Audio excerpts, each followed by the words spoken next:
আমি যদি বলি যে আলটিমেটলি মুক্তি হলো ইসলামে, তাহলে প্রশ্ন আসবে ইসলাম কিভাবে? তো এই কোয়েশ্চেনের অ্যান্সারটাও আমি প্রথম কোয়েশ্চেনের সাথে ট্যাগ করতে চাই। প্রথম কোয়েশ্চেনে আমরা তিনটা বিষয় নিয়ে কথা বলছিলাম: সরকার বদল, সংস্কার আর বিপ্লব। এখন এক এক করে আমাকে বলেন দেখি, সরকার পতনের মাধ্যমে কি ইসলাম আসবে? না, আসা সম্ভব না। এটা একটা সরকার গিয়ে আরেকটা সরকার আসবে, আসলো তো ইসলাম আসবে না। আচ্ছা, আমাকে বলেন সংস্কারের মধ্য দিয়ে আসবে কিনা? সংস্কারের মধ্যে এটা সম্ভব না, কারণ আপনি যে সিস্টেমটার মধ্যে আছেন সেটা হলো একটা সেকুলার লিবারাল, একটা সেকুলার ব্যবস্থা। এই ব্যবস্থাটা মৌলিকভাবে ইসলামের সাথে সাংঘর্ষিক। এখন আপনি কিভাবে সংস্কার করে করে এটাকে ইসলামে নিয়ে যাবেন? ইটস পসিবল না। আমি আপনাকে একটা এক্সাম্পল দিই। সংস্কারের সবচেয়ে বহুল ব্যবহৃত পদ্ধতি কি? ডেমোক্রেসি। ডেমোক্রেসি হলো ইনহেরেন্টলি একটা রিফর্মিস্ট অ্যাপ্রোচ, একটা রিফর্মিস্ট মেথড। ডেমোক্রেসিতে কি করা হয়? একটা ব্যবস্থার মধ্যে মৌলিক বিষয়গুলোর ব্যাপারে আমরা একমত, এর মধ্যে আমরা কিছু পরিবর্তন আনতে চাই, কিছু বিষয়ে মতপার্থক্য আছে, এগুলো আমরা সলভ করতে চাই। এই জায়গায় ডেমোক্রেসি কাজ করে, এবং ডেমোক্রেসি কাজ করে ইনক্রিমেন্টাল বা গ্র্যাজুয়াল চেঞ্জের মাধ্যমে। এখন আপনি আমাকে বলেন, আপনি কিভাবে অ্যাকচুয়ালি এই প্রসেসে সেকুলার রাষ্ট্র থেকে ইসলামী ব্যবস্থায় যাবেন? আমি আপনাদের বাংলাদেশের এক্সাম্পল দিই। বাংলাদেশে যে ইসলামী দলগুলো আছে যারা ডেমোক্রেটিক পদ্ধতিতে অংশগ্রহণ করছে, তাদের সবার ভোট যদি আপনি মেলান কোনো একটা নির্বাচনে, 30টার মতো আসনও তারা পায় নাই। লেস দেন 30, 300টার মধ্যে লেস দেন 30, লেস দেন 10%। ওকে, আচ্ছা, তার মানে তারা যে এককভাবে ক্ষমতা যাবে এটাও আসলে ফিজিবল না। বাট তর্কের খাতিরে আমি ধরলাম এটা হইল। মনে করেন বাংলাদেশের কোনো একটা ইসলামী দল অথবা সবগুলো ইসলামী দলের কোনো একটা জোট, তার 160টা আসন পেয়ে গেল, ক্ষমতায় গেল। আলহামদুলিল্লাহ, অনেকে বলে ফেলবে ঠিক আছে গেল, তারপর কি হবে? তারপর কিভাবে ইসলাম আনবেন? আপনি সংবিধান পরিবর্তন করে করে আনবেন? পসিবল না। কি পরিবর্তন করবেন? আপনার সংবিধান আপহেল্ড করতে হবে। এটা শপথ নিয়ে আপনি গেছেন। আপনি যদি বলেন যে ঠিক আছে, সংবিধানের মধ্যে আপনি লিখে দিলেন যে কোরআন সুন্নাহ বিরোধী কোনো আইন করা হবে না, তাহলে হয়ে গেল শরিয়া কায়েম? না, হবে না।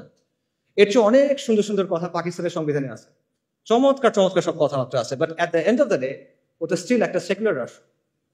কাজে সংস্কারের মাধ্যমে আপনি জিনিসটা করতে পারবেন না। এবং দেখেন, এই যে আমরা যে আলোচনাগুলো শুনতেছি বিপ্লব গণঅভ্যুত্থান নিয়ে, ওখানে কিন্তু এই কথাগুলো আসতেছে যে গণ অভ্যুত্থানের বৈধতা আপনি সংবিধান থেকে পাবেন না।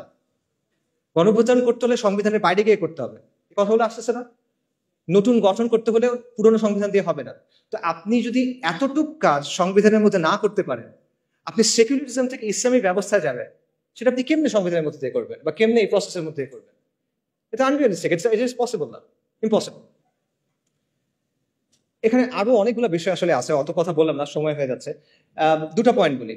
আপনি দেখেন মিশরে, আলজেরিয়াতে ইসলামিস্টরা ক্ষমতায় আসছিল, কিন্তু ডিপ স্টেট তাদের বিরুদ্ধে কু করছে, তাদেরকে সরাই দিয়েছে। তিউনিসিয়াতে সেম জিনিস হয়েছে, কিন্তু তিউনিসিয়াতে যারা ক্ষমতায় আসছিল তারা ইসলামিস্ট ছিল না, তারা ছিল সাবেক ইসলামিস্ট যারা পরবর্তীতে লিবারাল ডেমোক্রেট হয়েছে, তাদেরকেও কু করে সরাই দিয়েছে। এবং এই ব্যবস্থায় যারা গেছে তারা নিজেরা চেঞ্জ হয়ে গেছে। 1980-র দশকে অনেকগুলো মুসলিম দেশের ইসলামী মুভমেন্টগুলো অনেক তর্ক বিতর্কের পর একটা সিদ্ধান্ত নিছিল যে ঠিক আছে, আমরা ইসলাম কায়েমের জন্য ডেমোক্রেটিক পদ্ধতি ইউজ করব। এটার উদ্দেশ্য কি? আমরা ক্ষমতায় যাব, তারপর আমরা ধীরে ধীরে ইসলাম কায়েম করার চেষ্টা করব। ভালো উদ্দেশ্য। তারপর কি হয়েছে? 40 বছর পর হয়েছে যে আমরা দেখতেছি যে তারা নিজেরা এখন আর ইসলামী রাষ্ট্রের কথাই বলে না। এদের অনেকেই, সবাই না, অনেকেই এটা এখন কি বলে? এখন তারা বলে কল্যাণ রাষ্ট্রের কথা, ওয়েলফেয়ার স্টেট, প্লুরালিজমের কথা। এরা এখন বলে যে লিবারাল ডেমোক্রেসির কথা। অর্থাৎ তারা সিস্টেমে ঢুকছিল সিস্টেমটা চেঞ্জ করার জন্য, সিস্টেমের জায়গায় আছে, তারা চেঞ্জ হয়ে গেছে। এটা হলো অবস্থা। তো সংস্কারের মধ্য দিয়ে আসলে এইভাবে এই পরিবর্তন সম্ভব না। বাস্তবতা হলো, আপনি যদি সেকুলার ব্যবস্থা থেকে যে ট্রান্সফরমেশনটা প্রয়োজন ইসলামী ব্যবস্থায় যাওয়ার জন্য, সেটার জন্য প্রয়োজন বৈপ্লবিক পরিবর্তন এবং রেভলিউশনারি মিনস। এটাই বাস্তবতা। এবং এটা শুধুমাত্র ইসলামের ক্ষেত্রে প্রযোজ্য না, এটা যে কোনো ব্যবস্থার ক্ষেত্রে প্রযোজ্য। যখন পৃথিবীতে রাজতন্ত্রের বদলে রিপাবলিক আসলো, তখন সেটা বৈপ্লবের মাধ্যমে আসছে, বৈপ্লবিক পদ্ধতির মাধ্যমে আসছে, এবং এটা একটা ঐতিহাসিকভাবে প্রমাণিত সত্য। এটা এমন একটা কনক্লুশন যেটা অ্যাভয়েড করা সম্ভব না। আপনি ধাপে ধাপে চিন্তা করেন। আপনি যদি মুসলিম হন, আপনাকে শরিয়া চাইতে হবে, নন নেগোশিয়েবল। কেউ মুসলিম, সে শরিয়া চায় না, এটা পসিবল না, এটা কুফর। কেউ যদি মনে করে ইসলামের চেয়ে ওই জিনিসটা বেটার, কেউ যদি মনে করে ইসলামের চেয়ে ওই জিনিসটা অগ্রাধিকার পাওয়ার মতো, কেউ যদি মনে করে দুটো সমান, এটা কুফর আকবর। অর্থাৎ যদি মুসলিম হয় তাকে শরিয়া চাইতে হবে।